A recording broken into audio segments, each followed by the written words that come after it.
And we're going to call our meeting to order with the Pledge of Allegiance.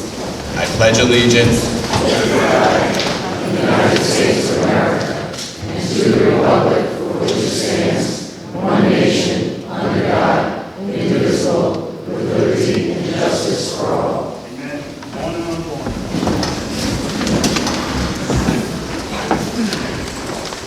We're very happy tonight to be having our oath of office and swearing-in ceremony for our new town manager.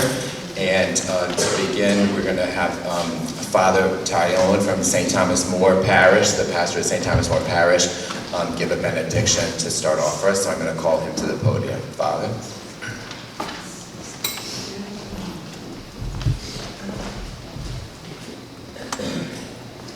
Please be at peace, whatever your faith tradition might be. Almighty and eternal God, we humbly ask for your blessing tonight upon our new town manager, James. We ask that his work and guidance of our town be fruitful, peaceful, productive. We also ask your blessing on all who work, govern, and sustain our community. We pray for harmony, unity, a gentle spirit of cooperation, right judgment, and ability. We also ask for a special blessing upon all our first responders, especially Chief Corrigan for his shepherding of our town in these months and days, members of the Narragansett Police Department, Chief Partington, members of the Narragansett Fire Department. May all the residents of Narragansett and all who visit us find a serene, welcoming, and loving community. And we ask this through Christ our Lord. Amen. Father, Son, and Holy Spirit. Thank you. God bless you. Thank you, Father. All right, next time we're going to have the swearing in. I'm going to ask James Tierney to go up to, I'll be at the podium.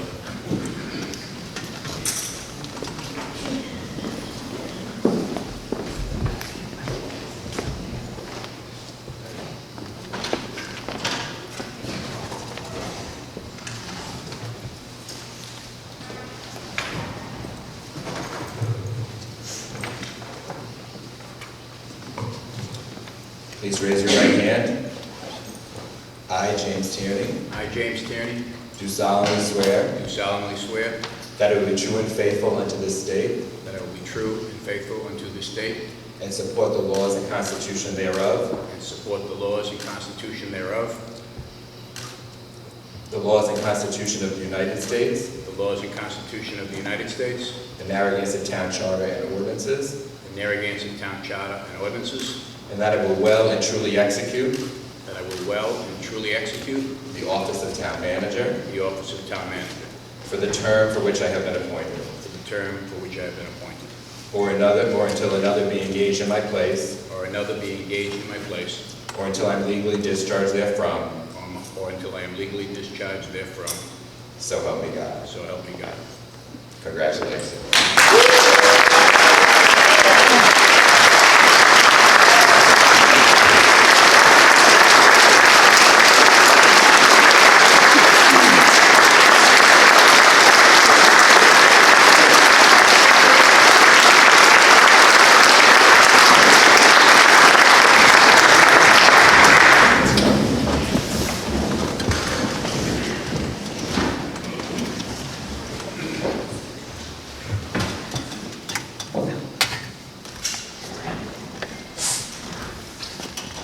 And so now our new town manager will be addressing the community of Narragansett. So I'm going to turn it over to him. Welcome. Good evening, everyone, and thank you for coming this evening. I'm not much of a podium guy. I'd rather face the audience and the council because we're all part of the same community. Good evening, everyone, and thank you for coming. Whether you came as a resident, actively participating in your community affairs, or whether you just came to see the new attraction under the Big Tent being made. Either way, it shows your interest in your community and support as we begin this new adventure together. I'd like to thank Chief Corrigan, first of all, for serving as the interim town manager and for working so closely with me during the transition period. I'm not done yet, Sean. He led the town the way he leads our police department, with integrity. His calm demeanor should be an example to everyone in this room. He is truly a gentleman. I also want to thank the town council for their unanimous support in selecting me. Coming into this role, the unanimous support was the only way that I would have stepped into this role. So no matter who you voted for on the council, we all need to recognize that they came together, they made a statement for the future of our town. A unanimous vote did not go unnoticed by our community. A little background for those of you who don't know me. I've been a taxpayer and a resident in Narragansett since '92. I worked as a police officer in South Kingstown for more than 28 years, and I loved every minute of it. I worked at patrol, detectives, and prosecution before retiring and taking a position with New York City as an Inspector General. During my tenure with New York City, I oversaw some of the largest municipal agencies in the country, uncovering fraud, waste, and mismanagement within city agencies and vendors doing business with them. What I took away from that position was the importance of transparency in government and the importance of being guided by industry best standards to avoid even an appearance of impropriety. After completing my term in New York City, I accepted a position at RIPTA, where I was immersed in the operations world for more than 5.5 years. RIPTA is a statewide agency that serves so many communities, and I found myself interacting daily with city and town officials, planning staff, finance, ridership, a diverse group of employers seeking to find alternatives for their workforces to get to work, and the list goes on. When this opportunity as town manager presented itself, I saw the ad and I applied. I love this town, and I know this might be the only opportunity to join this team of professionals and make a contribution to this community. I tell my brother I'm building my resume. He says, it looks like you're building your obituary. After presenting my cover letter and resume, I was interviewed, and I was subject to a police background check. I'm so glad that I applied, and I'm standing here this evening before you as your choice. I can say I'm as happy as a seagull with a French fry in Galilee, a place that holds so many great childhood memories to me. The outpouring of support from the folks in the community, the employees, and the neighbors, and the folks that used to work with me has been overwhelming and encouraging, and I thank you. I won't let you down. In the course of business, I don't like to accept the word can't most of the time, as I often interpret that as won't. But in my meetings with our department heads, it appears that can't is not in their vocabulary. They've already impressed me as a dedicated, talented crew that can do and will do. This past weekend's events for Narragansett Days is a great example of what our employees are capable of. Thank you to each and every one of our employees, and special thanks to Steve Wright and his staff from Parks and Recreation who put the event together. Free helicopter rides, free hot air balloons, and then Mike DeCicco from DPW and his staff for the Touch a Truck that was attended by so many of the youth in the community. I attended both briefly, and I was impressed. In closing, it's certainly not last. I mean, it is last, but not least. I said this the night that I was approved for the position. I'll treat every member of this community with civility, courtesy, professionalism, and respect. All I ask is that you do that in return and pass it on. It is contagious. Together we can tackle anything and get to where is best for the town of Narragansett. Join me in showing Rhode Island that we're the show place. We're Narragansett. We love our community and we respect it and the people who live here. Thank you very much for this opportunity.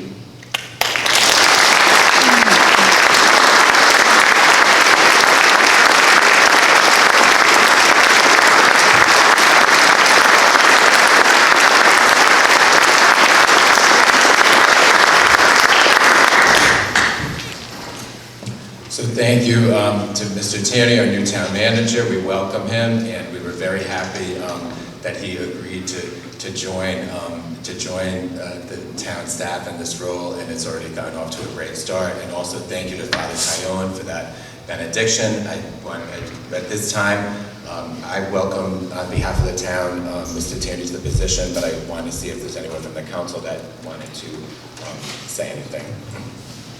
Jim, I just want to say congratulations, and you have my condolences.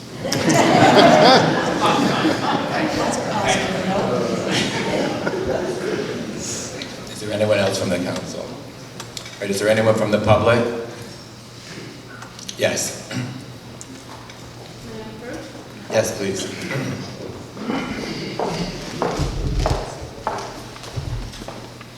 To the honorable members of of the Town Council, I say congratulations on your choice of Jim Tierney for the position of Town Manager for the Town of Narragansett. To members of the public and fellow Narragansett town residents, my name is Maria Mulroy, and I am a local practicing attorney, and I've known Jim in a professional capacity since the 1990s when he was a prosecution officer with the town of South Kingstown, when I worked at the Attorney General's Department. To Jim I say, success will come and go, but integrity is forever.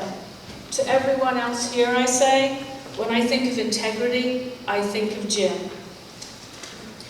This is because integrity means doing the right thing at all times and in all circumstances. It sometimes takes having the courage to do the right thing, no matter what the consequences will be. I have no doubt that Jim will be that person. I commend the council for this selection, as I know Jim will be a beacon of integrity and professionalism for our town going forward. Jim, as the great Robert F. Kennedy said, being a true Irishman, you'll appreciate this. Only those who dare to fall greatly can ever achieve greatly. Congratulations.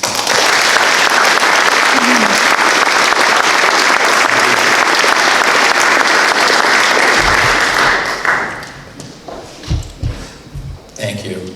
Yes.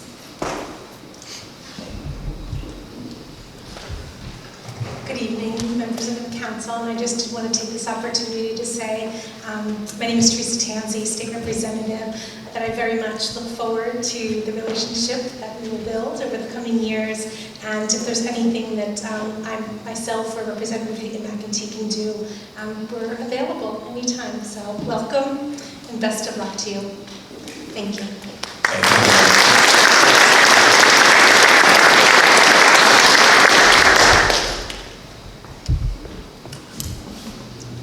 Yes, please.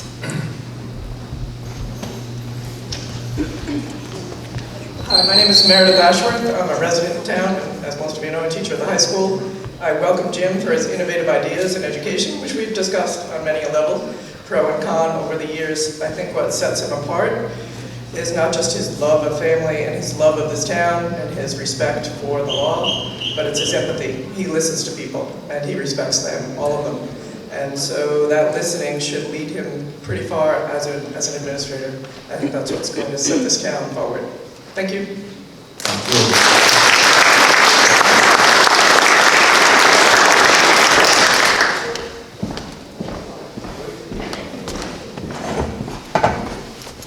Good evening, everyone. My name is Jack Donahue.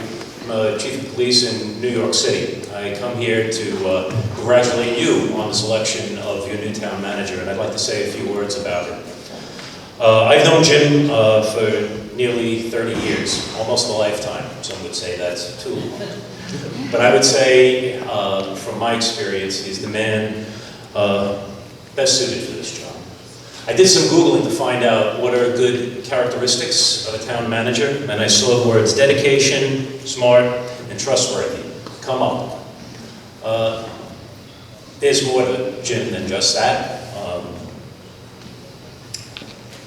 It leads me to the question of why you hired him. And I can say that as a cop and as a supervisor, he demonstrated compassion for those he served. As the Inspector General, he earned respect in New York City for the people that he worked with and even for those that he investigated. And as the operations chief for RIPTA, he had to work closely with unions and with labor, and he was able to do so because in his time as a police officer, he was a union president. Which leads me to the conclusion that he is the right person for you. One thing that's curious about Jim, he says when he's in a job and everything's running well and he's comfortable, he seems to just get up and find a new challenge and get a new job. I know this in every jurisdiction in the city, in the country have challenges, and he's the man that's going to lead Narragansett forward as your manager, and I congratulate you on choosing him. Thank you very much.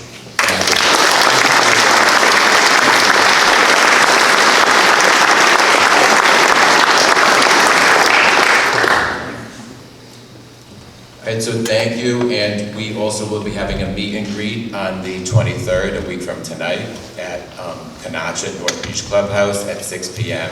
to welcome our new town manager. So what we're going to do right now is I'm going to take a 5 to 10 minute break for pictures and congratulations. Thank you, everyone.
We're going to call the meeting back to order.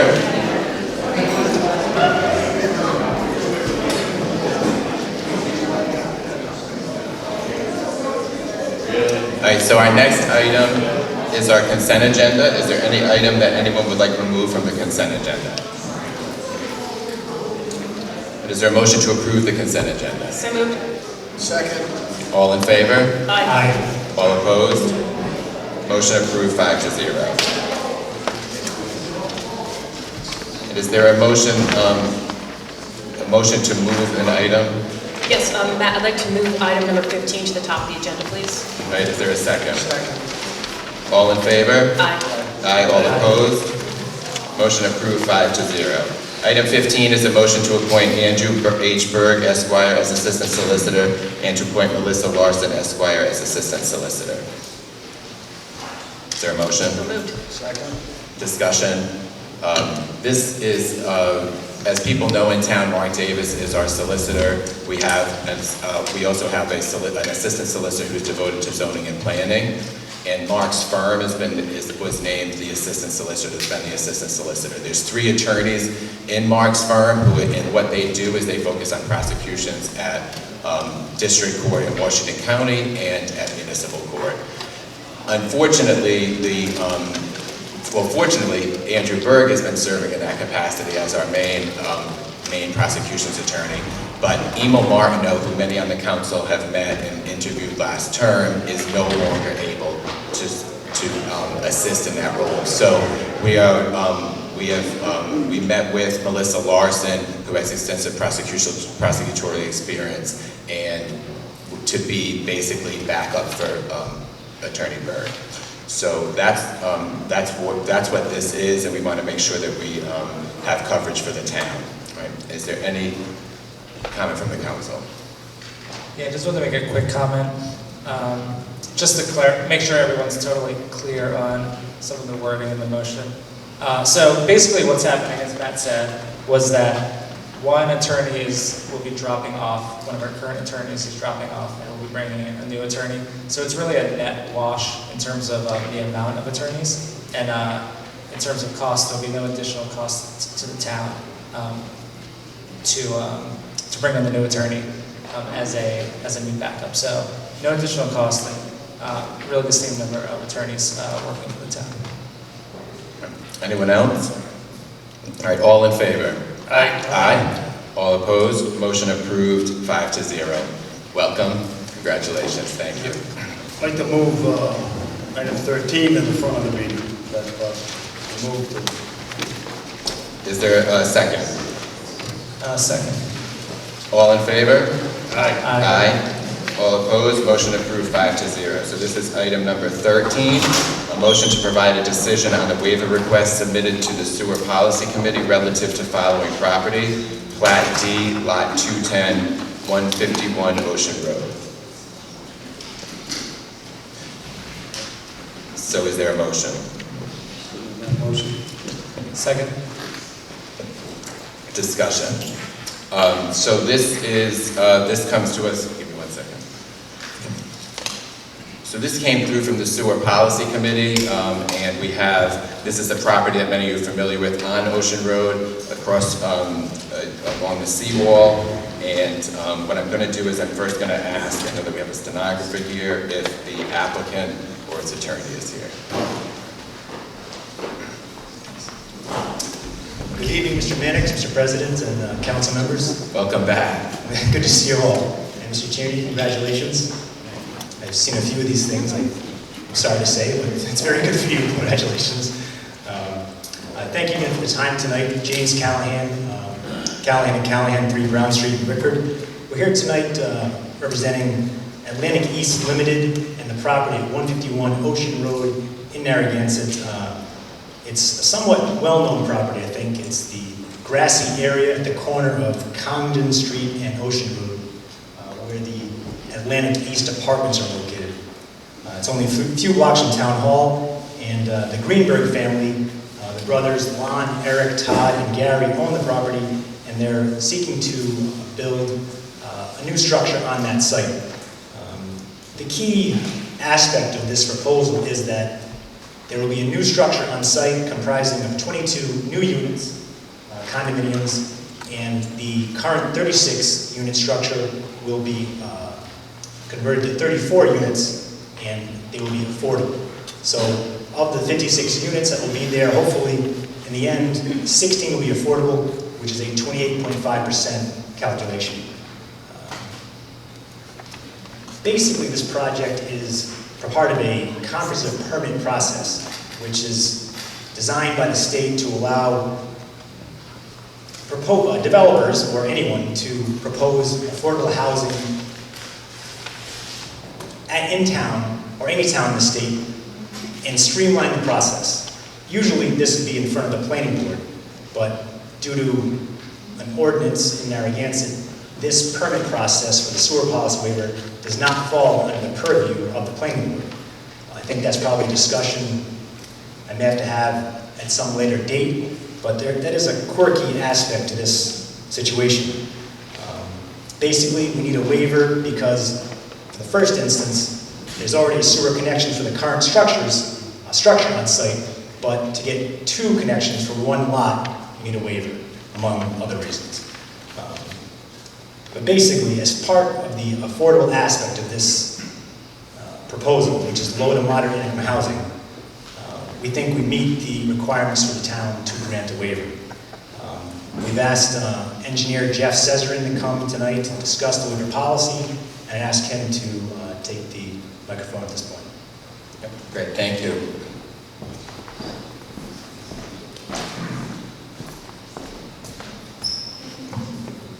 Before Jeff testifies, I can go through his qualifications, which you all know. But it's really not, is it testimony per se though? I mean, you have to stand up for your purposes, but it's not really a public hearing, right, Terry? Correct. Yeah. So, but you definitely go through his qualifications, I think that's important, yeah. Mr. Cesarin, you were an engineer? Yes, I am. And you've been an engineer for at least 30 years. Yes. And you worked as a town engineer in Narragansett for over 3 decades? Correct. And you're now retired? I am. And you still kept your certifications? Yes, I'm still licensed as a professional engineer in Rhode Island. And as part of your role as an engineer, you've been involved in a myriad of projects in town. Yes. And that includes sewer installations. Yeah, everything from sewer installations in neighborhoods that previously were unsewered to expansions and upgrades of treatment and conveyance systems. And almost any Department of Public Works property or project you involved in. Yes. And You're also well aware of the sewer policy in Narragansett, Yes, I am. and you partly an author of that policy. Yes. And you also serve as the liaison to the sewer committee in Narragansett. That's correct. And again, you're still a licensed professional engineer? Yes. And what's your educational background? I have a bachelor's degree in engineering from Clarkson University. And Mr. President and Mr. Solicitor asked that for the purpose of this hearing and for the record that Mr. Cesar be recognized as an expert in the field of engineering. I mean, again, I think you did that, but it's not technically a public hearing, as you know, so, but I think you've done that for you, for your purposes. So noted. Thank you. Thank you. Thank you. CEASRINE, I probably should have done that first for you. Good evening. It's nice to be back. I've been retained by Atlantic East to look at how the sewer policy in Narragansett impacts the proposed project. Excuse me. As part of my review, I reviewed the sewer policy, most notably the 2018 version, the amendments that were made in May of 2018, as well as the amendments made in 2008. I also reviewed some internal reports, most of which I had prepared in my previous capacity as town engineer, dealing with capacity issues at the regional plant. I also reviewed the development documents that Mike DeLuca had on the project. As Mr. Callahan said, procedurally the applicant applied for sewer connections for an additional 22 units and was denied at the staff level. And that is the typical process and procedure. This led to an application to the town council for a hearing before the sewer policy committee. 2 such hearings were held, one in June and one in August of this year. And the committee forwarded a split recommendation to you, which is why we are here this evening. From a procedural standpoint first, I would offer the opinion that the waiver request process has been fully complied with the applicant. I don't see anything in there that's out of the ordinary or different than any other applicant that has come before you. Excuse me. Turning to the merits of the appeal, my review of the documents has noted that the project as proposed complies with the town's Affordable Housing Act and as such is eligible for an appeal of the sewer policy. That eligibility comes from 2008 policy amendments when there was a provision directly inserted for projects such as this. It was designed to give affordable housing projects the opportunity to qualify for a waiver of the sewer project. In 2018, the sewer policy was amended again to reflect a slight loosening of the capacity threshold that the town may impose. And this is an important consideration. Any capacity threshold that the town council puts within a policy is essentially a self-imposed threshold. It can be subject to waiver just like any other provision of the sewer policy. And again from a procedural standpoint, since the adoption of the 2018 amendments of the sewer policy, which was when that 85% flow threshold was imposed, the sewer policy committee and subsequently the town council have heard 16 requests for sewer policy waivers. They've approved 15 of them. This is the only one that is still pending. So 15 in a row of approvals. Some of those have been for vacant land, some of those were for developed land, some of those had demonstrable hardships, some did not. So I just offer that up for your consideration as you evaluate the project before you this evening. And finally on that note, none of the 15 prior approvals since May of 2008 have included an affordable housing component that's consistent with the goals of the town's affordable housing plan. A couple of comments on the capacity issue. The town shares the regional treatment plant with the University of Rhode Island and the town of South Kingstown. South Kingstown is the managing partner. Each one of the 3 partners owns a share of capacity. And that was done through a series of intermunicipal agreements that date back into the 1970s when the plan was built. In the 1980s, Narragansett, in a desire to expand sewer neighborhoods beyond that which they had capacity for, entered into a lease agreement with the University of Rhode Island. URI had originally purchased more capacity than they needed. I think at the time, obviously I was not here in '73, but at the time, I believe URI's focus was that they were going to build a number of dorms on campus that would require more capacity. That plan did not come to fruition, so the town of Narragansett began leasing some of URI's unused flow space. And that gave us the capacity we had to complete the North End Sewer Project and also to allow for what we call infill, filling in of small gap areas within the sewer policy where there are no sewer connections. The sewer policy divides the town into two pieces. That area serviced by the regional plant, which is the north end of the pier area, and that area serviced by the Scarborough treatment plant, which is everything south of Point Judith Country Club. So within the area serviced by the regional treatment plant, the town has continually flirted with its capacity threshold, but always at a very conservative level.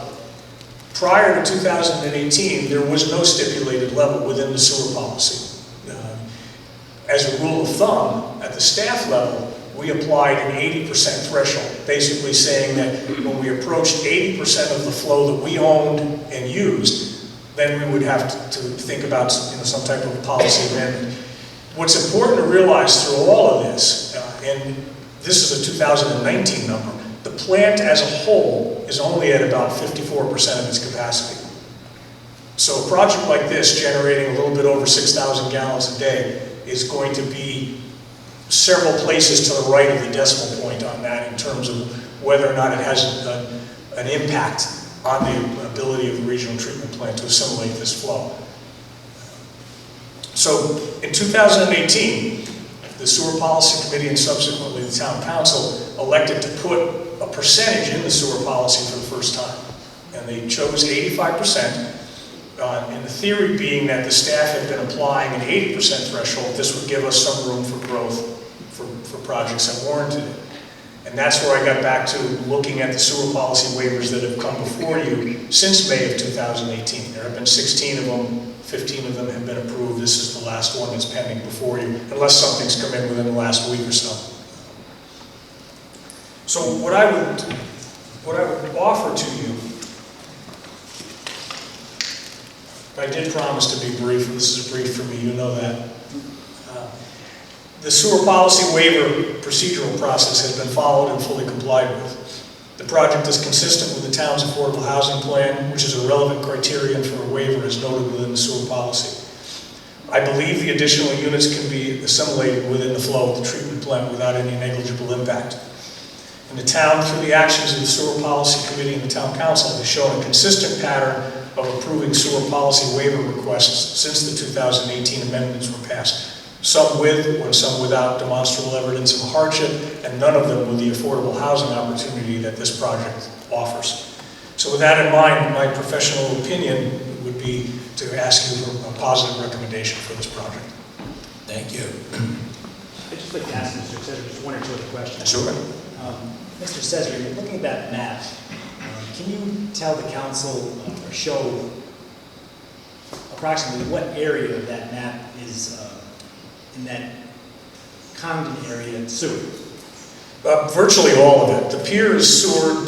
There might be a few odd connections here and there, a lot here or there that doesn't have it. But in essence, everything from Sprague Bridge down to Earl's Court is sewered. There are a couple little gaps in there, but the majority of it is sewered and has been. The pier represents the oldest area of sewers in town, back to the 1880s. And what is the facilities plan for wastewater management? That's a guidance document that the staff prepares and is subject to approval by the State Department of Environmental Management. The facilities plan basically sets out everything from neighborhoods to be sewered to upgrades at treatment plants, pump stations, conveying systems. It's essentially our version of the master plan for the sewer world. And can you explain what are the environmental benefits of a sewer versus some other system? Well, a sewer is a very closely monitored and regulated process. You've heard me use this analogy before. When people flush their toilet, they just want it to go away. They don't want to worry about where it goes. But with a sewer system, especially one that's professionally run and operated, you have that inherent environmental benefit. The sewer flow in the area of town that travels to the regional treatment plant receives first-class service. The regional treatment plant has been recognized by DEM and EPA for years for exemplary service. And the capacity at 85%, that's a self-imposed town policy. Yes, it is. And, That's 85% of the capacity that we own and lease, not of the plant. and are you aware whether South Kingston has its own sewer policy? I do not believe that they have one. And they have no capacity regulation as far as I know? That's correct. And this is be privately funded or paid for by the proponents? Yes, including what's called the I&I fees, the inflow infiltration fees. You know, one of the things that drives any discussion on capacity is inflow and infiltration. And in a nutshell, that's rainwater, groundwater, anything other than sewage that may get into a sewer system and impact the flow. If you have a wet year, your I&I component goes up, your flows go up. It doesn't necessarily mean that people are flushing their toilets more, it just means that you're getting extraneous flow in the system. When you have a dry year, the I&I goes down. If you were to look historically at the flow records for Narragansett over the last 15 or 20 years, you will see that it's a pattern that follows the weather. And if the town limits the capacity of sewer connections at 85%, does that effectively mean that anyone will ever be able to hook up sewers again? If that is held as a hard and true number, yes.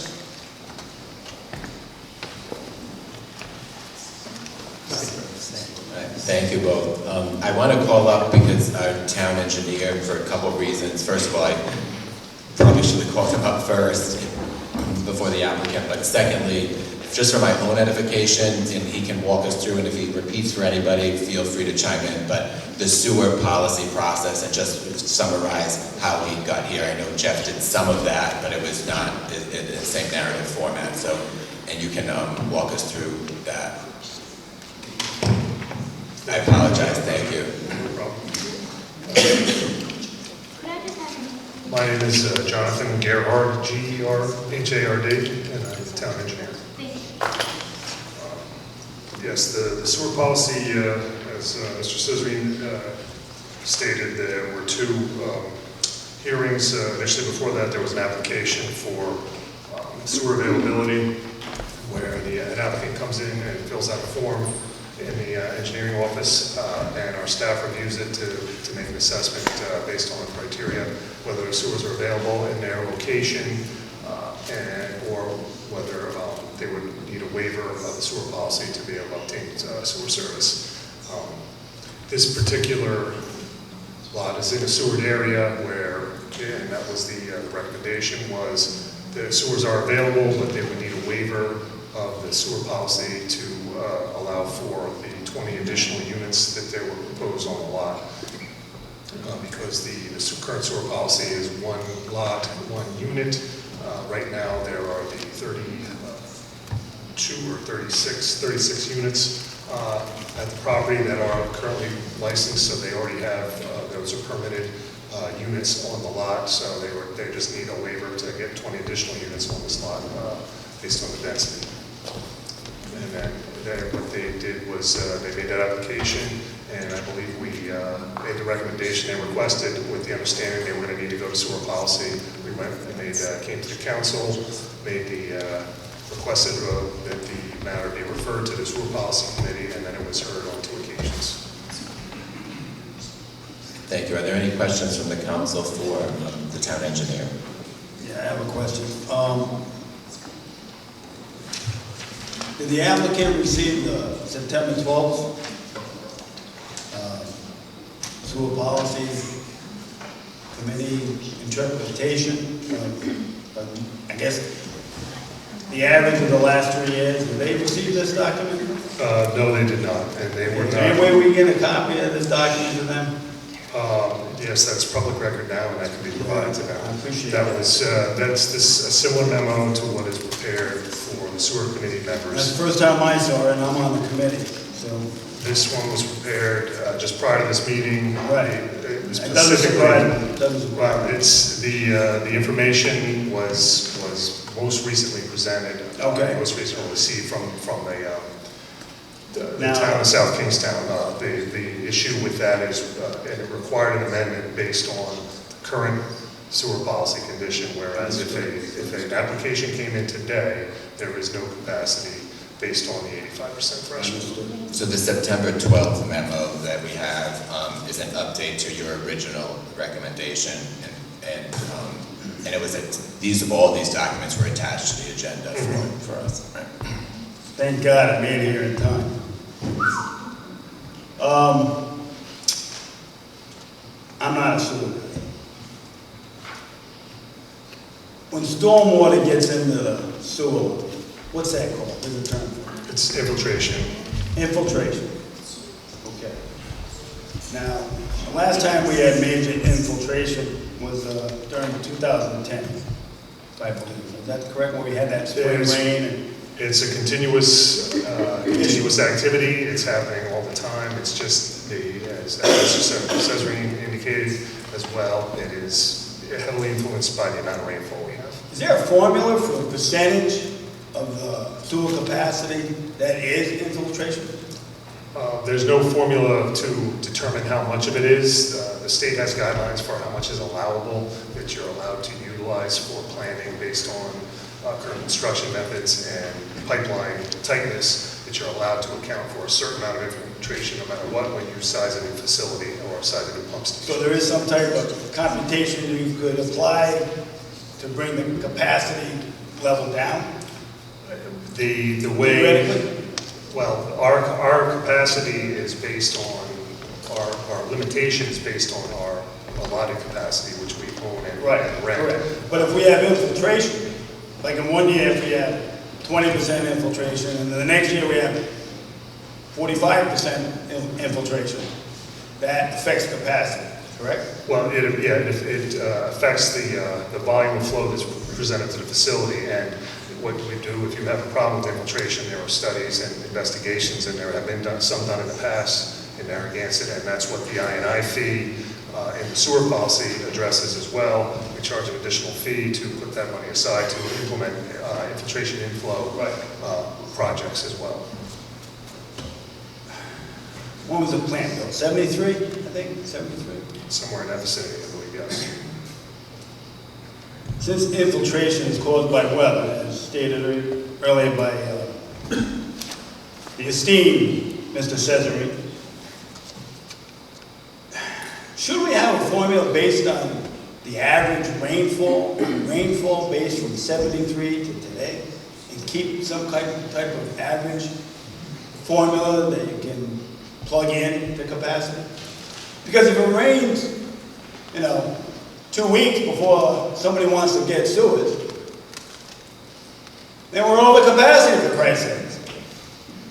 Theoretically. Well, I agree that Like today. There could be a way to account for that within the sewer policy, but that's not in the current sewer policy, so that's something that could be investigated.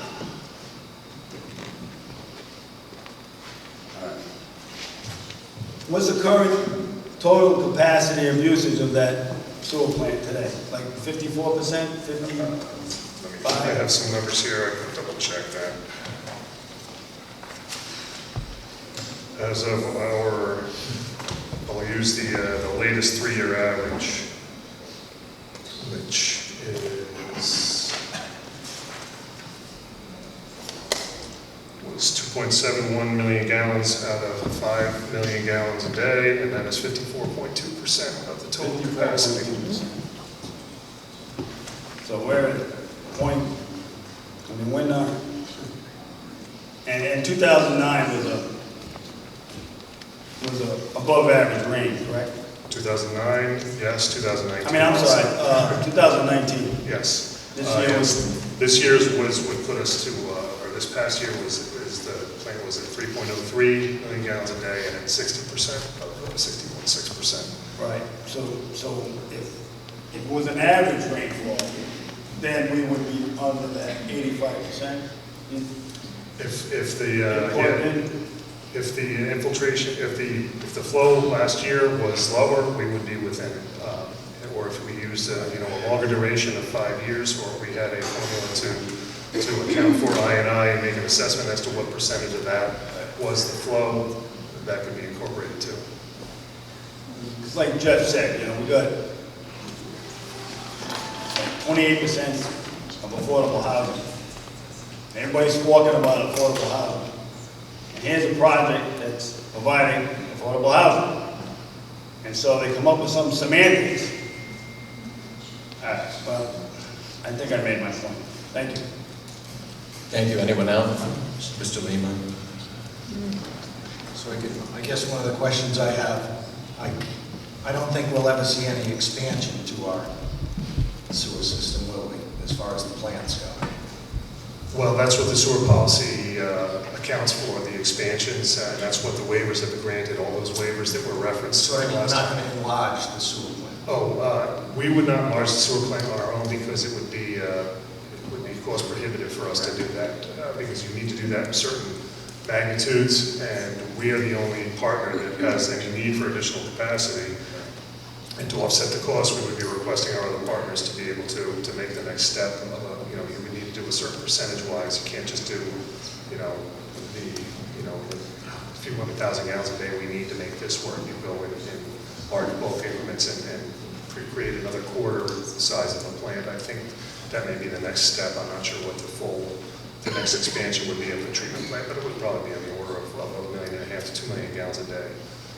So my concerns would be people who, and I don't know how many there are, but people who maybe want to hook up to these sewers that already have existing property or have existing house lots that have been waiting. Is there a number on that? I don't know what the number is specifically, but anyone who is within the sewer area that has approved frontage would not even have to come to the sewer policy committee. Right, and do we, again, if they chose to, if 30 house lots wanted to hook in, we're fine with that? They would be able to hook in if they had existing frontage, and we're doing one per lot. Right. If they wanted, multi-unit development within a lot or high density, they would need to come for sewer policy relief. Right, there's a neighborhood down by Breakwater Village, and I think that they're pumping into a tank, and then they get pumped out. That's a different sewer plant. Yeah, That's breakwater would be tributary to the Scarborough plant. That wouldn't affect this one at all. And we got plenty of room down in Scarborough to account for that. If they want to All right. pursue that. As long as people can hook in, I want people that have already been waiting, whether they're in town or what, being able to hook up if they choose to. Thank you, Mr. Pugh and Ms. Lawler. Sure. Thanks, John, for coming up. A few questions for you. So I'm looking at these memos because I'm not on the sewer policy committee, so I wasn't, CC'd on the memo. So I didn't see any of this until we got the agenda. There's a memo from August 1st, which is to Ms. Lawler and to Mr. Murray from you, that actually your recommendation is to approve the request in this memo on August 1st. And it has the capacity of 79.6% currently. So you're approving it, or recommending its approval in that one. And then we have the September 12th memo, which was specifically to President Mannix, which has new data, and then you are not recommending approval. When did the data come in that you have in this latest one? That data came in at the very end of July, beginning of August. It was not reviewed prior to the second memo, or the August 1st memo. The Sewer Policy Committee had sought the counsel from the assistant town solicitor prior to reviewing the application. So that was the difference of the dates, and we get the data on an annual basis. It goes on a fiscal year basis, and it goes from July through June, or July through just the first. Yes, it's July through June, but it lags about a month till they get us the data, and then we have a billing back to South Kingstown. So that data was possibly in-house, but had not been reviewed at the time. Okay. August 1st memo. Okay, so that was just data that you were able to get to in between August and September? Or was it data that, it's just a little bit strange that it just was sent to Matt. Is that were you directed to calculate the new data? I was prepared to present that information to the council here tonight. And the reason that was directed to Matt was because the Sewer Policy Committee voted to send it to the council without a recommendation, and that's where the next hearing was being held, so it was directed to the council president. Okay, got it. Is that information requested? I was asked to provide a memorandum to update the information after discussing it with the town manager. I discussed with the town manager and I don't recall who was in with the meeting, besides the town manager, the council president, and As we went over. Good thing we don't get a new library, because we need to move over there. Terry was there when we were reviewing the council agenda. We're reviewing the council agenda, and I had asked John if he could, if it's possible, to update that information. He said he wasn't sure he was able to, but he was going to work on it, and he did. So John, just for the way that this is calculated, when we do the average per year, that is the full year, right? So that calculates January to December. It doesn't choose months or high months or low months. No, it doesn't discount any months, and again, it goes from July to June on a fiscal year basis, and that's why the numbers change. We got the new fiscal year from South Kingstown. South Kingstown runs the plant and provides the flow data to us, and then we just work off of it. And rather than changing it from month to month to month, it's been the sewer policy has worked off of the annual flow on each year. Okay, and have you, so I think it states in here that the only time it was this as high as it was this last year was 2010, right? 2010? That's the last time it was anywhere near what it is this So last year. in the years between the last 8 or 9 years, has there been a slow and steady increase up? I believe there was an uptick the last 2 or 3 years, but it's been as low as 1.02, I believe, and as high as I think last year maybe 1.15 or 1.17. I can check that number from. I may not have the individual numbers here. I may just have the whole annual average. So it's not, but in your opinion, we're not really seeing a trend up. It's kind of just a little bit sporadic, right? No, the last year jumped by 20% across the board from what it had been prior. For this last year, yes, right? The 2018-19 flow was a 20% increase over the prior 3-year period. It was, okay. So it's more of like an anomaly than a trend. It's a large increase and was not reflected anywhere prior to 2009 and 10. Mm-hmm. And since we're only doing 3 years, it's like a relatively small sample size to come up with this average. Generally, I think it's a lot of regulatory requirements are over a year period, or if you have 3 consecutive months where you have excessive flows and you're reaching your plant capacity, then you need to investigate expansion. But as we said, the plant's not under these conditions. It's the town, and we aren't under the same boundaries to go and seek that expansion. Okay, so we're at 80. This latest data puts us at 85.9% of capacity, right? The last number was 79.6. So this 1 year does make a big impact in those numbers. If we were at 84.9%, we would be under capacity. We'd be under the 85 for the next count for the next fiscal year until the next flows come in. So what happens now at our regional wastewater facility, now that we're at 85.9%, what changes? Nothing really. We pay for operational costs based on the amount of flow we put there. So our percentage of the cost is based on that number, and that number fluctuates to 40-45%. All the other partners were up over the same period last year as well. So our percentage didn't really fluctuate all that much from what it had been. And there's no additional cost for staffing. It doesn't influence the staffing. I think you'd be talking about plant expansion and the like before those costs come into play. So, how much of an impact does something widespread adoption of more efficient facilities within the home impact this usage, like water saving toilets, showers, those sort of things? That would have an impact. Needless to say, any wood conservation device would reduce the flow to the sewer system. And I believe that is what part of that implementation throughout the town historically is what allowed us to reduce our commitment that we rent from URI from 400,000 gallons a day down to 200. So combined with some I&I reduction as well. And a complex or a a development with a couple condo buildings, apartment buildings, they can install those sort of toilets throughout. The new construction, the new building would have to comply with the current codes, and if they're going to redo all of the interior, if those, I don't know what the plumbing is and the fixtures are in the existing facility, those would need to be upgraded to current efficient and low-flow devices. Mm-hmm. Okay.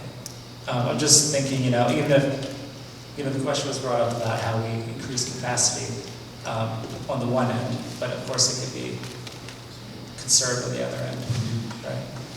Okay. All right, that's all I have for questions for you. Thank you. I got one more question, if possible. Patrick, can I add something? Sure. Just a point of clarification, the memo that we're referring to right now, dated September 12th, to Matt, was actually included in our town council packet, which was September 12th, emailed out to us. Terry emailed it out to the afternoon. So although it was addressed to Matt on the 12th, every single one of us had the ability to take a look at it because it was included in our packet. I didn't know they were going to cook the books. So what happened with, we had the original memo, and then the town engineer, there's additional data from the wet season that he provided that increase because we have a sewer policy regarding, we went from 80 to 85%, so it's relevant information. It's a vote to waive the sewer policy, so we can waive the sewer policy, right? That whether it's a wet season or a dry season, but it is information that had come about, and that's why he has the second. To present that portion of the sewer policy would require a waiver for this application as well. I just have one question. So we were in, I guess 3 years, what it was 79.9, 16, right, capacity? The prior 3-year average was 79.6, I believe. So we basically went up, 79.6. yeah, so we basically went up a little over 6% in 3 years. Does that seem excessive? We went up over 6% in 1 year. 1 year. Well, Okay. 6% in a 3-year average due to shifting For from the 1 year, last year, Prior 18, year. 19, 1 year, say 5+%. You think that's due to infiltration? It would appear that it is due to the high flow last year. When there was excessive rain in the late fall and winter. Right. So, stormwater in the sewer system is not, feces or really actual sewer, it's stormwater. No, it just increases the hydraulic load on the treatment. Right. Okay, thank you. It's just one more comment. So, the reason why I would support this waiver would be because of the character of the project, not just because someone wants to build an additional 30 condos. It's because of the affordable housing, of course. That's something that we've all talked about up here. I know Rick talked about that a few months ago as well. This is a chance for us to actually do it and to get above that 25% affordable housing within a specific project that we never get above here in town, and to do it at a larger scale. So we're not talking about a 6-unit building where you're putting in 2 units. This is going to be 16 units. It's going to replace a building that has 20 units with a building that will have 16 affordable units, and then you're going to have the whole new building as well. I don't love the idea of having more condos in town. I don't think anybody loves that. But when you have a chance to take advantage of the project and get that affordable and mid-level housing at this scale, I think you have to do it. When you look at the overhead map here of that area, it shows the lot just north of this lot. And this is an older map, and it shows that as being undeveloped. It's that lot that had all the reeds. It's right across from the ocean wall. And now, it is developed with 2 large homes that are not, they fit in well into that area because that's all there is in that area.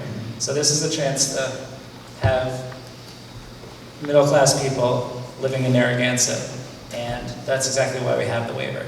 So I'm in support of that. So, sorry, not a question for you. I know you're up there still, but thanks. Thank you. Anyone else from the council? Thank you very much. Thanks, John. Is there anyone else who would like to comment? I'm sorry, Mr. President. Yes. Can I just ask Mr. Cesarin just to get for one clarification? Sure. We have another expert regarding the hardship aspect. Mr. Cesarin, can you tell the council whether the agreement between the three entities has a limitation on the capacity for Narragansett? It does not. The intermunicipal agreements between URI, South Kingstown, and Narragansett are silent, other than stipulating a percentage of flow that each partner owns. It does not impose the 85% level or anything like that. That's strictly a self-imposed one. We could use 100% of our capacity every day of the year, and we would not be in violation of the intermunicipal agreement. The underlying concern would be when the plant itself reaches a 70 or 80% threshold, then there would be a regulatory requirement to do an expansion project. But at 54%, that's a long way off. And as Mr. Gerhardt had testified, Narragansett is the only partner that is even close to its capacity. That's why I think a project like this can be assimilated. And Mr. Lima brought up a good point regarding vacant lots or a house that maybe has septic and are seeking to tie into the sewer system. If we're at 85%, doesn't that effectively require every applicant who wants sewer to seek a waiver? Yes, in my opinion, it would. If you're going to hold the 85% as the strict threshold with any action this evening, then it would be my opinion that everybody coming forward, starting tomorrow morning, would need to go before the Sewer Policy Committee for a waiver. Because that every connection would increase the capacity and thereby raise the number above 85%. Correct. And that's, that is I want to say it's an issue because I was a proponent of the 85% number being in the policy last year, and I know Patrick and Jill, we spent quite a bit of time talking about it. It's good to have a number in there, but it's a moving target. As John said, it will change with the weather every year. We're typically in the 79% range. We saw an anomaly this year.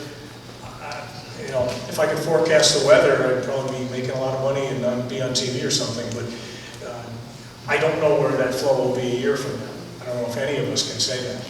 But I think it's reasonable when you look at the history, too, to expect that there will be fluctuations based on weather. And does that necessarily drive the treatment plant in or out of compliance? It does not. The plant has been in compliance since the day it was constructed.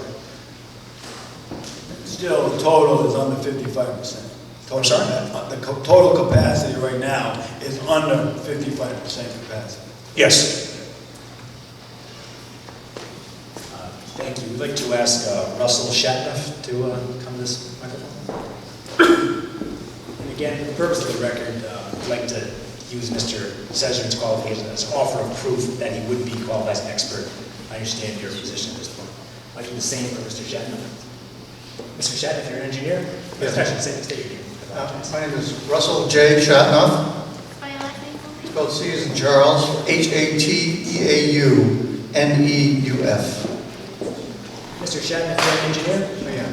And you're registered with the state of Rhode Island? I am.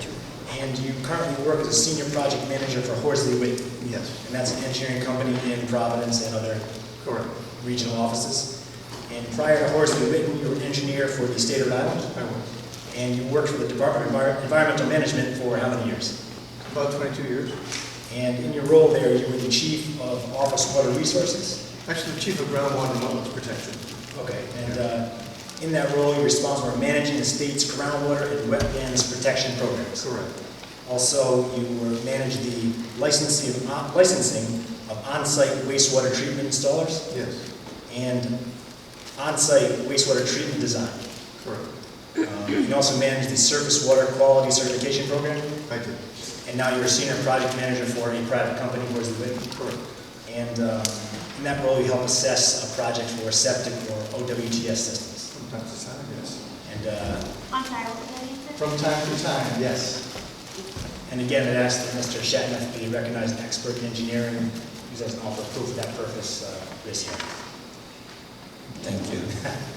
and ask Mr. Shattuck. Again, it's not a hearing, James. I mean, it's not technically a hearing. I That's the understand, problem. but Right. for the record, when we go further than this, if that does occur, I need to show that Mr. I Shattuck know. and Mr. Cesar I are know. experts, and that is the role or the way to do that. Thank you. Well, I'm pleased to be here. I will be brief. I promise to be brief. I was wondering if we could have on the overhead a map of this site as proposed. Is that possible? Do we have that? Yeah. The one that was just there would be the one that I want to use. That's a little bit busy, but I could use that. That'll be fine. I'm pleased to be here. I frequently am, or in the past, have addressed councils with my DEM hat on. I'm going to try not to speak like that tonight. If somehow you get the impression that I'm speaking for DEM, I have no such intent. I'm in the private sector now, although I do know a lot about DEM's rules, in particular the septic system rules, which I had a big part in writing. I guess the first thing that I'd like to say is that the DEM has a rule concerning sewer tie-ins. And it's part of Rule 6.15E, and I'm just going to read part of it to you because I think it's essential to understand that the outs program, they look at this first, okay, when there's a sewer in the street. As in connection to public wastewater system, an outs application shall not be approved if such outs is proposed to serve a premises for which public wastewater system is reasonably accessible, as determined by the director, and for which the permission to enter the public sewer system can be obtained from the authority having jurisdiction. One of the key things about this is that we want to be consistent. DEM wants to be consistent with municipalities. They don't want to undermine their process of sewering by allowing people to put septic systems where they have sewer access. Because municipal sewer service and expansion plans, they're the purview of local government and often consider environmental factors and future service needs and generally anticipate private property connections as part of their overall technical and financial planning. So the state understands that, and it's upfront in its rules on septic system, it has that there. So this request for approval before you is certainly consistent with that rule. Now, I understand from looking at the records on this project that there was a prior use on the property, and it's roughly located on the east side of the lot between the proposed large building and Ocean Road. And apparently that building became defunct or burned down at some point in the past. What we do know is that it did have a sewer connection.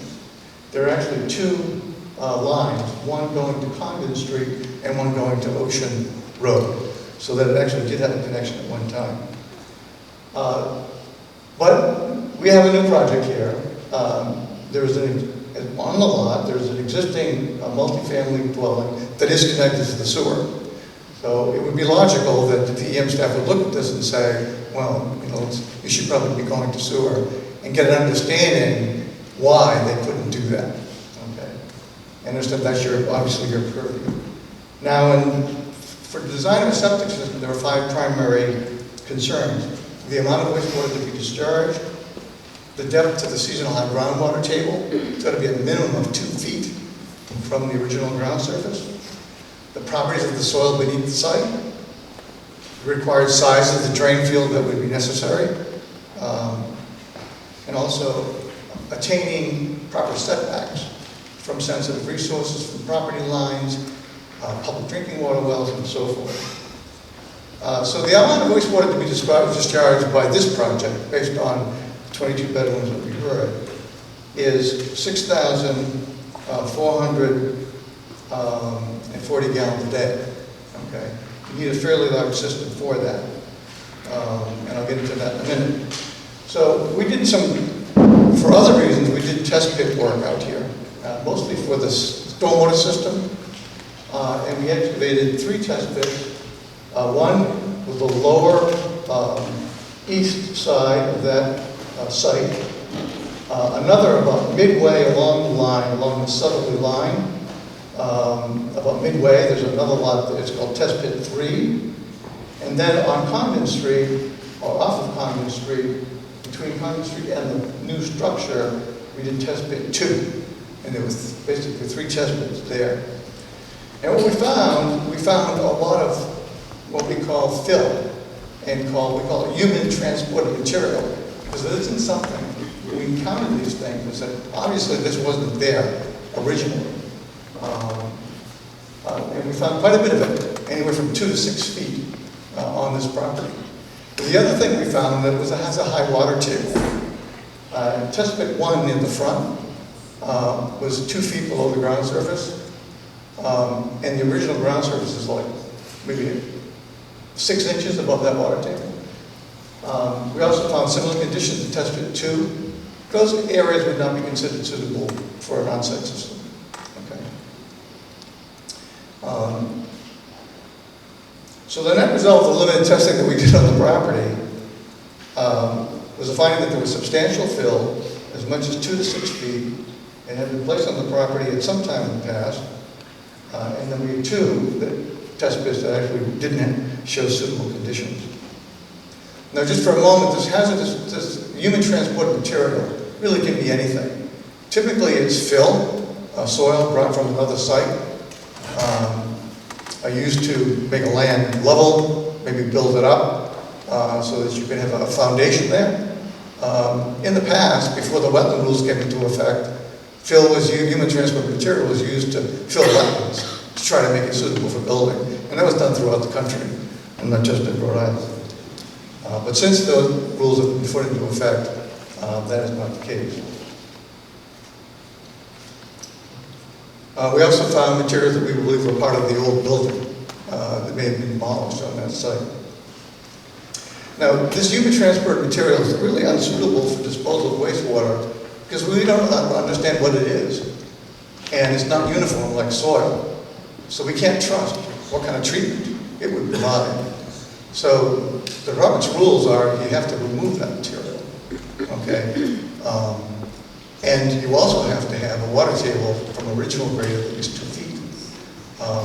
That doesn't exist for the most part on the east side of that lot, okay? Sometimes you can you can remove the HTM and you can fill it with gravel. But you'd have to have a water table that's pretty low, and you're below that, and get that into 2.5 feet to sea line water table. We also looked at the size of the system that would be needed. As you may know, there's a lot of advanced technology. The water table was deeper. So you could put something there, but nothing that could accept 6,440 gallons a day. Okay. So these findings lead us to conclude that the site is not suitable for an house of the required size to dispose of wastewater on-site for the project that is previously designed and approved. I could talk a lot more about the conditions on the property and so forth, but I'll ask you to ask questions. Maybe I can explore those other areas if you wish. Thank you. I'm going to see if there's anyone else who wants to speak to the matter. Okay, thank you. Yes.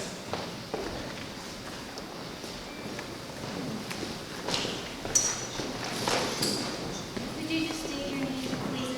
Sharon Sharp-Sholowitz, S-H-A-B-S-H-E-L-O-W-I-T-Z. Having lived on Wanda Street for 32 years, I've seen a lot of pipe breaks at the corner of Wanda and Strathmore. And there have definitely been, that whole new Canachet development was not there when we moved in, and there have been additional houses put on Wanda Street.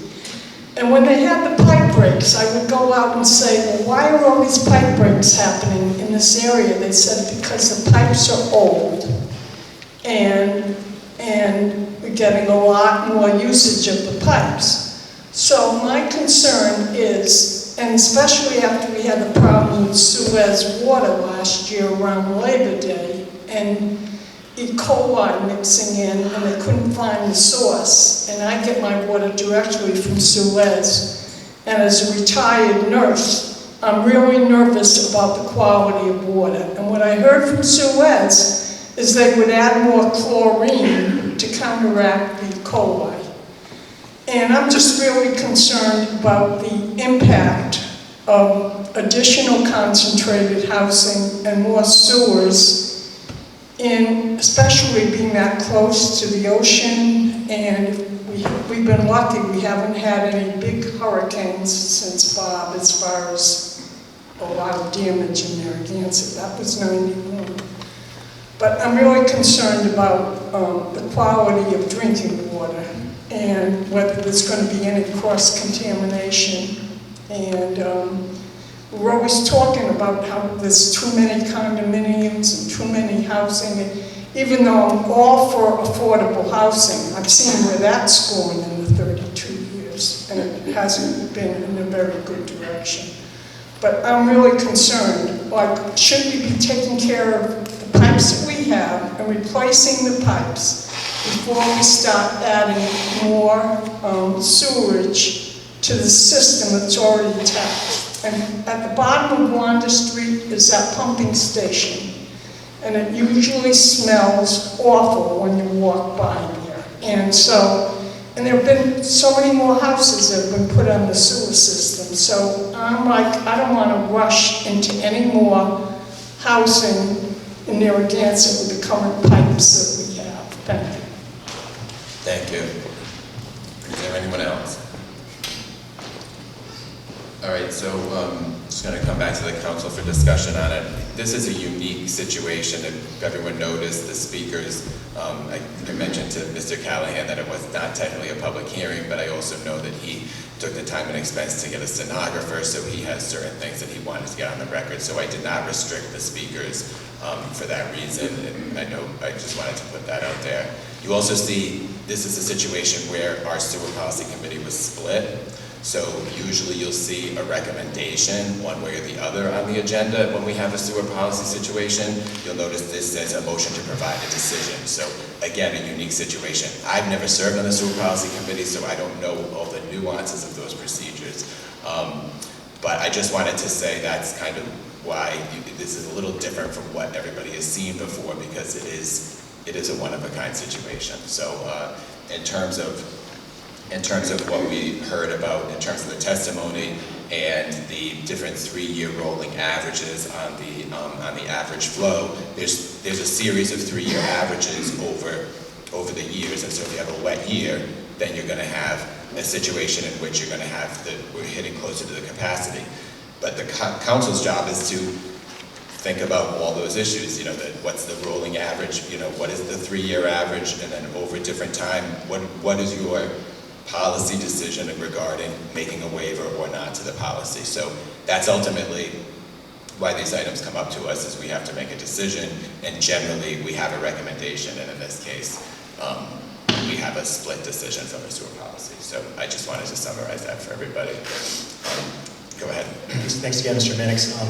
Mr. Lee, do you mind just providing the first slide where it shows the hotel previous on site? I think it's kind of an interesting aspect of this, which I didn't know about prior to this project.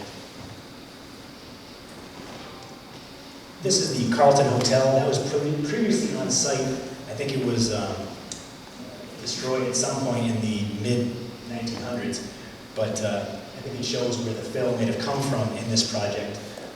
And also, so can you go to the proposed development as in the preliminary plan as submitted? Thank you. The overhead deck. I believe it's 19. Actually, you're right there, number 19? 19, sure. Thank you. And that's basically what it's proposed to look like. Keeps the open space. And I just want to go over a few things I gave to you as exhibits, not to belabor this sewer issue. I know it's not the most fascinating thing, but we have to go through the process of thought. I'm sorry. Again, thank you for your time. As Mr. Cesarini and Mr. Gerhard indicated, this waiver policy was utilized by residents and landowners for years at almost a 100% approval rate. We're asking for approval here because the parameters of this proposal meet the policy waiver requirements. First and foremost, it meets the required low-income affordable housing on a beautiful plot of land. I venture to say this would be one of the nicest that type of units in this town, state, if not the country. And I can guarantee that after this hearing today, you'll be getting calls at Town Hall tomorrow to the clerk's office asking how to get one of these units, because they call my office after we have every hearing as well. And right now, in the exhibits I gave you, on the comprehensive plan, I submitted pages 80 through 101, the housing aspect. It specifically referenced this project as adding 16 units to get the town to 5.3% affordable. And without this, or this kind of project, this town will never get there. Additionally, I submitted the Narragansett Affordable Housing Plan from 2005 on page 48, which is part of the exhibits. This site specifically was identified as a location for 56 units, 16 of which could be affordable. And that's exactly what the developers have proposed. And again, in your ordinance regarding multifamily dwellings, section 17.2, in high water table districts, which is exhibit 4 in your package, the soils map, this is a District B soil map, and the high water table here indicates that multifamily dwellings should be connected to sewer, water, and public utilities. So I think your ordinance indicates that, aside from the sewer policy, that this kind of project should be approved and part of the sewer system. And for reference, this project started in 2010. It's been a long, long process. It was first denied by the planning board due to an integration issue, which is not before you, appealed to SHAB, which is the State Housing Board of Appeals. That decision was overturned. Then it went to Superior Court, where it was upheld, and then Supreme Court, where it was again upheld. So that's the master plan approvals, which are this project right here. I just think that based on the travel of this project and the benefit the town will get, including the tax benefits we haven't mentioned yet, the project itself should be approved based on requirements and the sewer waiver. The median house price in Narragansett is $160,000 more than the statewide average. I think it goes without saying, again, if this project is not approved, it gets a sewer line, it can't be done as Mr. Shatner testified, there is a hardship here. I think that was one of the issues at the sewer policy. So for all those reasons, I ask that you consider approving this waiver request, and also consider the fact that if this request is denied and we're at 85%, any housing project or house that comes before you or gets built in the next 5 years or whatever it is going to have to come before you for the same similar relief. And to deny them and this project seems inconsistent with the town's goals. So thank you. Thank you. All right, so from the council then, I'm going to need a motion on a decision, which way or the other, and then we can discuss that. Is there a motion from anyone? A motion to approve this waiver. Is there a second? Second. All right, any discussion on that? All right, all in favor? Aye. All opposed? No. No. All right, motion fails 2-3. Item number 9 is a motion to award the bid for Kingfisher Fire radio boxes and receiving equipment to the sole bidder, Kingfisher Company Incorporated, in the total amount of $57,350 and at that master box pricing of $2,500 per unit for a 5-year period. So moved. Second. Discussion. Anyone from the council? Public. All in favor? Aye. Aye. All opposed? Motion approved 5-0. Item number 10 is a motion to approve the electrical services required for the installation of the Kingfisher radio boxes and receiving equipment to be completed by EW Audit & Sons Incorporated in the amount of $21,450. So moved. Second. Discussion. All in favor? Aye. Aye. All opposed? Motion approved 5-0. Item number 11, a motion to rescind the bid award for t-shirts and golf shirts for the Parks and Recreation Department from SB Designs and Manufacturing and award the bid to the second lowest bidder, DRN's Corporation, at their quoted prices for a one-year period ending September 2nd, 2020. So moved. Second. Discussion. Right, so this item was for those the different t-shirts from Parks and Rec, and there were additional costs that were being thrown in by the original bidder afterwards. Any other comments? All right, all in favor? Aye. All opposed? Motion approved 5-0. Item 12 is a motion to approve the lease agreement with Sprint Spectrum LP for communications equipment at the Point Judith water tank site. So moved. Discussion. All in favor? Aye. All opposed? Motion approved 5-0. And item 14 is a motion to schedule a work session to provide a response to Rhode Island Department of Transportation's readiness review regarding the preferred alternative alignment for design and construction of William C. O'Neill Bike Path Extension. So moved. Second. Discussion. The date that we're looking at for this is going to be October 21st at 7 p.m. Is that what? Sorry, 21st or 2nd? 21st. So originally, I think in the blue sheet, it was suggested for the 7th, but some of the people who are very involved with the project have asked if we could put that on a different date. They won't be available. And so I think to accommodate that would be good. So is everyone available at that time? At what time? This is October 21st at 7 p.m. Yes. Okay. And so the motion is scheduled is for October 21st at 7 p.m. All in favor? Aye. All opposed? Motion approved 5-0. Open forum, public comment section of our meeting. Please, this is an area where people can comment on issues affecting the town. Please conduct yourself in an orderly and respectful fashion. These comments are neither adopted nor endorsed by the body, but are heard as requested. Does anyone want to speak in public comment? Yes.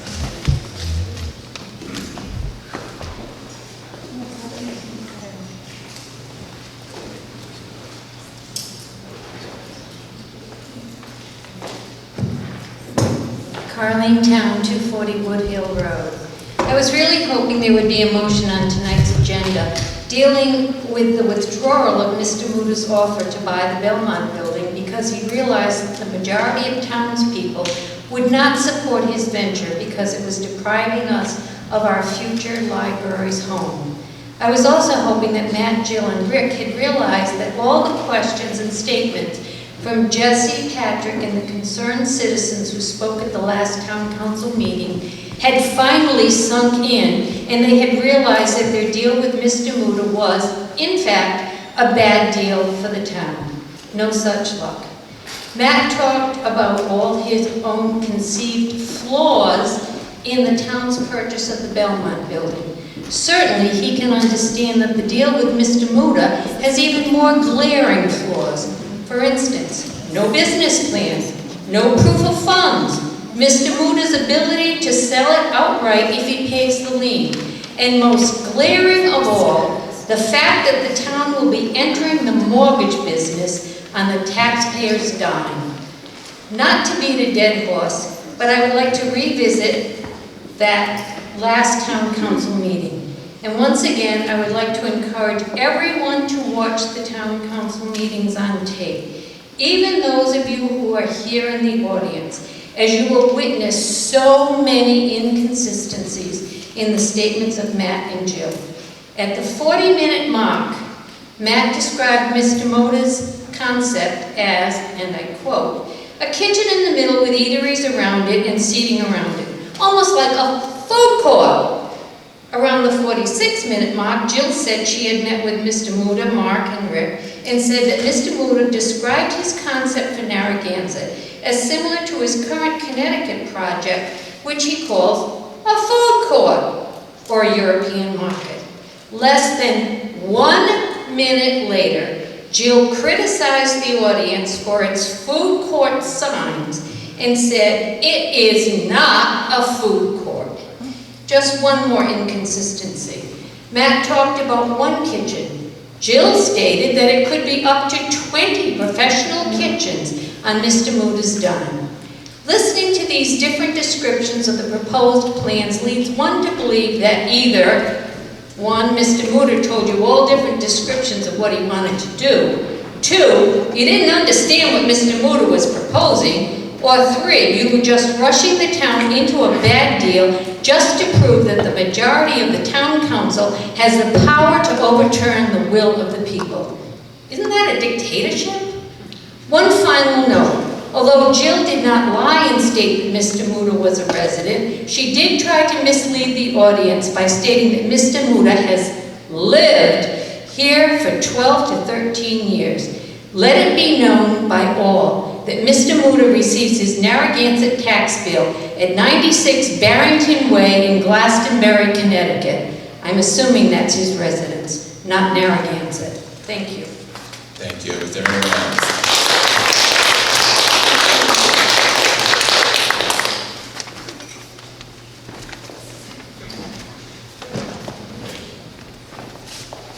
Susan Amoruso, West Bay Drive.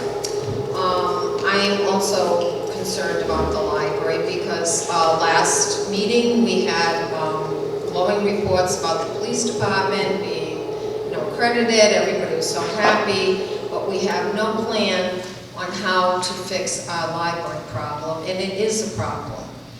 And our town is so underserved by the size of our library. I mean, this has been going on for years and years. This isn't a quick decision. I started thinking about Block Island because I was just there, and I think I mentioned before that I talked to a lot of people. The ferry saw my button, blah, blah, blah. They all can't believe that Narragansett has such a poor attitude towards education and libraries. So I started thinking about our position in taxes also, because that's been a big theme here from the three of you, saying that, oh, we got to hold the line here and everything. Well, our tax rate is in the bottom 1/4 of Rhode Island cities and towns. So we are not overtaxed, overburdened by any stretch of the mean. I'm sure some people, I've already said, feel that they don't want to pay an iota more of taxes for anything. I did make some contact with the Block Island library, because their taxes they're in the bottom part too. And I wanted to see how big their library was, because I'm not very good with measurements. So they have a year-round population of about 1,000 people, and they have a library that is bigger than ours. It's 9,444 square feet, and they are in the process of expanding it because they feel that it cannot adequately meet the needs of the community. So our library is about 8,000 square feet, and we have 16,000 residents. So, just do the math. It's, how can you think we don't need, a library that's accredited? How do you think we don't need a library that can fit more than 15 children in the children's area? And I was impressed that Block Island had a teen area, and they have computer stations, and they're not the exception. So if a little town with 1,000 residents can provide that kind of a library and be going through all this, because they said who wouldn't go through it because they're going to get 40% back. But no, we don't want that. I don't know how we're going to fix it, and that's what I haven't heard from the council. And Mr. Lima, you said, oh, I want a state-of-the-art library. You went to Tiverton. I remember you during the election saying you were for it. Obviously, you've changed your mind. But what are we going to do to fix our library? It is totally inadequate for our town. Thank you. Is there anyone else? Yes.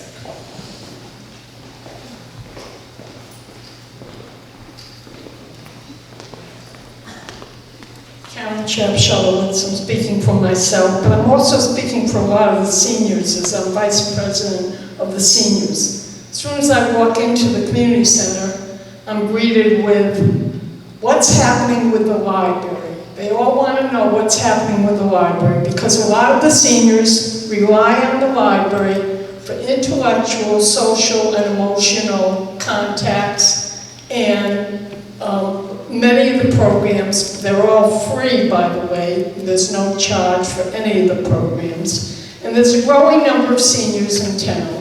So I feel like you're throwing not only the library patrons, but the seniors under the bus. And also it was mentioned that it's too small for the children. The children have to, if they're under 10, they have to be accompanied by an adult.